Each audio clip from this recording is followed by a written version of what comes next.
Shalom saudaraku, kita berjumpa lagi dalam renungan motivasi dan inspirasi kehidupan. Satu-satunya cara untuk mengalahkan ketidakmungkinan adalah dengan mempercayainya bahwa itu mungkin. Belajar dari kehidupan Thomas, mempercayai ketidakmungkinan.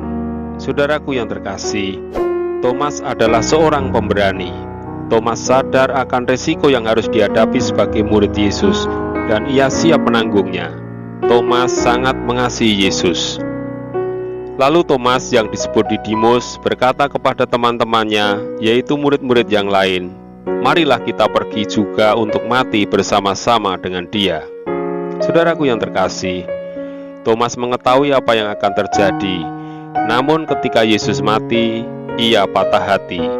Thomas menjadi seorang yang pesimis. Ia menyendiri dan memisahkan diri dari persekutuan murid-murid yang lainnya. Ketika Yesus yang sudah bangkit menampakkan diri kepada murid-muridnya, Thomas tidak ada bersama mereka, sehingga ia tidak mengalami sukacita kebangkitan. Murid-murid yang lain mencoba meyakinkannya, namun Thomas tetap tidak percaya bahwa Yesus sudah bangkit.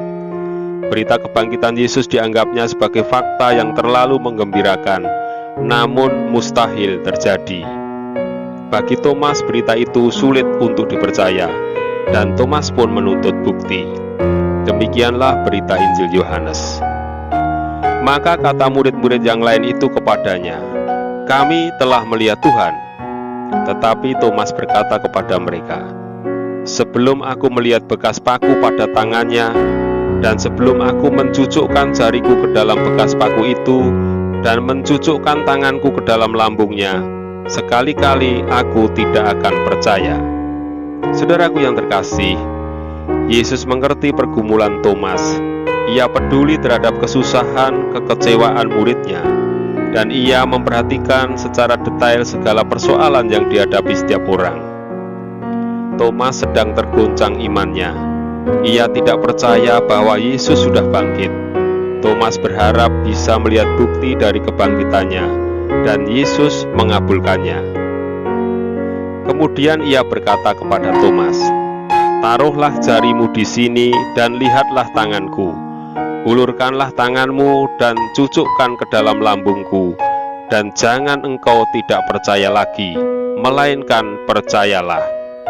Saudaraku yang terkasih, Thomas tipe orang yang sulit percaya tanpa bukti yang bisa dipercaya.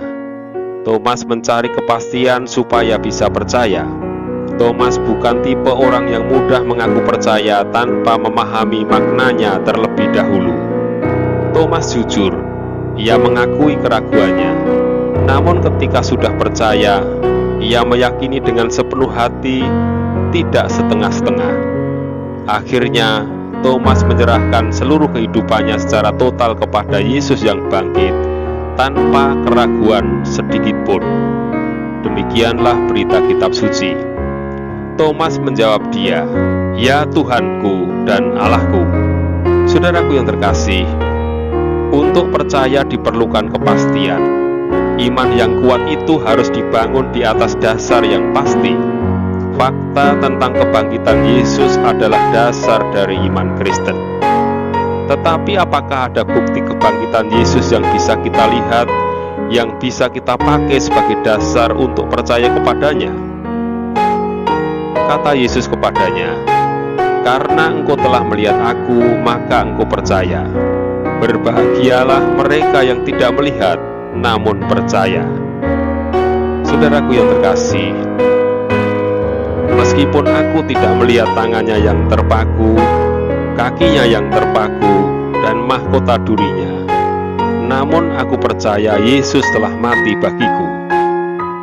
Meskipun aku tidak melihat lambungnya tertikam, darahnya mengalir dan kuburnya yang kosong, namun aku percaya Yesus sudah bangkit bagiku.